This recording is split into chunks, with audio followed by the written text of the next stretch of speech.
VNC, wala nga bang karapatan na magselos siya kay Edo? At kung mayroon man, ano kaya ito? Ano kaya sa tingin nyo? Isang magandang araw po sa inyong lahat mga kalingap, at pakiusap at sanay hindi nyo po makalimutan ang mag-like at subscribe sa aking munting channel mga kalingap, marahil sa dami ng nagmamahal sa tambalang VNC at Edo, at kaya yung iba ay nagsasabi na marapat nga lang daw na magselos si VNC kay Kalingap Edo.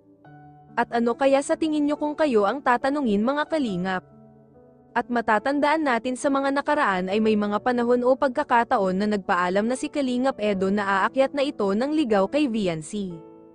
At mismo sa mga magulang ito nagpaalam, kung atin pong matatandaan mga kalingap, subalit sa paglipas ng mga panahon, at sa loob ng 2 taon ni VNC, at ating nasaksihan ang kanyang katapatan sa Team Kalingap, at maging kay Kalingap Edo, subalit kasabay naman ito dahil na rin daw sa masyadong malapit si Kalingap Edo sa kanyang mga benepisyari, lalo na't karamihan sa mga benepisyari niya ay mga babae. Kaya ang ibang mga viewers ay medyo nagrereklamo, kaya nga daw hindi nawawala ang mga bashers ni Kalingap Edo.